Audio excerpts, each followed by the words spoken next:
Hola, soy estudiante de la Universidad César Vallejo y a continuación les presentaré un documental sobre el espíritu universitario. Todos conocemos a nuestro más grande poeta y escritor peruano, una de las más altas cumbres de la literatura universal y expresión poética del Perú, César Vallejo. Pero, ¿alguna vez se te ha pasado por la mente qué pensaba César Vallejo acerca de la democracia, el comunismo, la política latinoamericana y el papel que cumplían los universitarios en estos? Si quieres conocer más sobre estos puntos, acompáñanos. Una vez estando en París, Vallejo descubre que es una realidad diferente a la que se vivía en Perú o en cualquier parte de América. Y es ahí cuando hace una comparativa de la política de Europa y de América Latina. Pero, ¿qué es lo que notó Vallejo con respecto a la política tanto en Europa como en América Latina? En el artículo El espíritu universitario, publicado en la revista Variedades el 8 de octubre de 1927 en Lima, manifiesta que América Latina viene siendo un mal plagio de los pensamientos europeos. Y esto se ve revelado en el arte, en la política, en las corrientes científicas, el idioma y en la religión. Nos dice que Latinoamérica solo recepciona todo lo proveniente de Europa. Ocurrió con la democracia, y en el tiempo que se escribió el artículo en mención, también se estaba copiando la corriente filosófica del comunismo en muchos países latinoamericanos. Y una entidad que cumplía un rol fundamental en las aplicaciones de estas copias fueron las universidades, ya que en ellos se forjaban las nuevas personas que iban a liderar en los años venideros. Vallejo critica duramente este accionar e insta a que seamos más como Japón, que sí, tomó como base las ideas europeas, pero luego buscó su propio camino.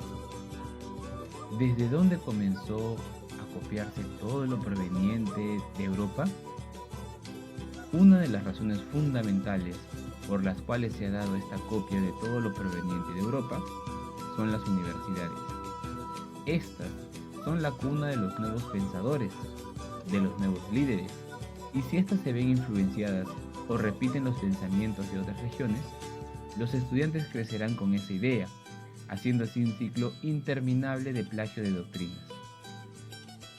Las universidades veían a Europa como el gran modelo ideal a seguir, ya que a ellas les iba muy bien con alguna política o corriente filosófica que estaban viviendo en un determinado tiempo.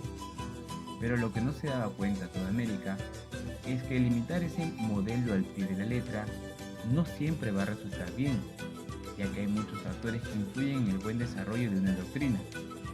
Es por eso que Vallejo nos da el ejemplo de Japón, que se basó en la ideología europea, pero luego la amoldó a su contexto, a su realidad, para que así pudiese funcionar y sobre todo cuidando su propia cultura.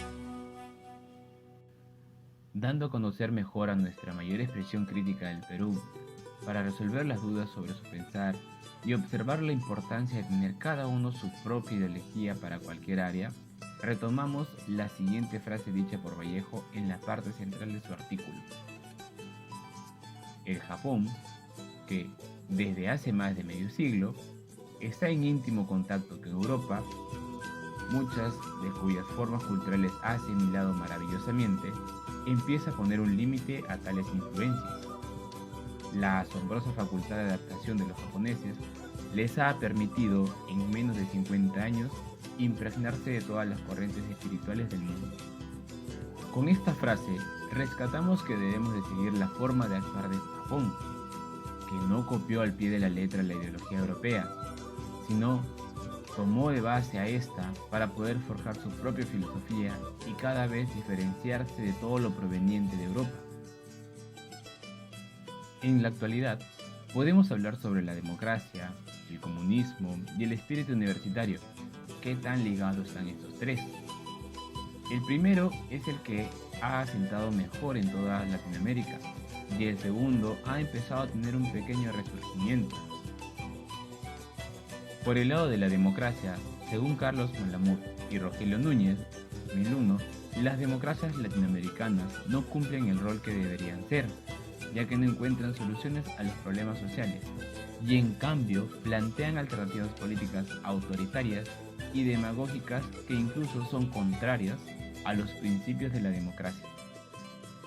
En cuanto al comunismo, en muchos países, y en el nuestro también, se viene hablando de esta corriente filosófica. Pero como lo dice Ernesto Tenenbaum, los actuales políticos de esta corriente no plantean lo mismo que hace muchos años atrás. Ellos no pretenden estatalizar empresas, controlar bancos o controlar los precios del mercado. Además, también hace mención que en los últimos años se ha ido incrementando el voto por la izquierda en los países latinos.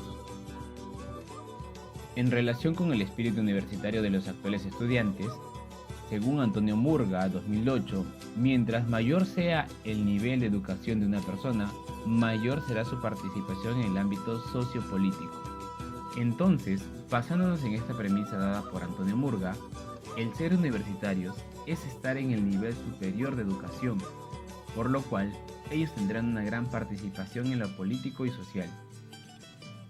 Y si a estos nuevos participantes de la política no se les enseña a tener integridad y ser creadores de sus propios ideales, cometerán los mismos errores que Vallejo mencionó en su artículo. ¿Cuáles eran? El plagio de todas las corrientes o doctrinas provenientes de otras culturas. Los universitarios y las universidades juegan un gran rol en la sociedad actual, ya que cada vez están siendo más escuchados y valorados. Por lo tanto, se tiene que resaltar que las universidades deben ser focos formadores de personas con pensamiento propio y crítico, ya que esto hará que no se copien más los modelos de gobernabilidad europeos. Por otro lado, también se tiene que instar a la propia investigación. Esto es, que las universidades motiven a los alumnos a realizar una propia investigación y no esperar que provengan de universidades norteamericanas o europeas. Y desde París, llegando hasta Lima, es así como termina este recorrido, dándonos cuenta que a pesar que han pasado casi 100 años desde el artículo El espíritu universitario de César Vallejo, los consejos y la crítica que nos brinda sigue siendo muy significativos en el ahora, ya que él nos insta a que las universidades tengan un pensamiento propio, crítico. ¿Y quiénes harán que las universidades logren ese cometido? Somos los mismos estudiantes de cada una de las casas de estudios que existen. Tomando conciencia de esto, como Vallejo lo decía, podemos tomar de modelo a otras universidades, no solo las europeas, pero no podemos copiarlas al pie de la letra, ya que nuestra realidad y contexto social es distinto. Por ello, tenemos que copiar la idea y darle un propio fondo acorde a nuestra sociedad. Gracias, conmigo será hasta el próximo.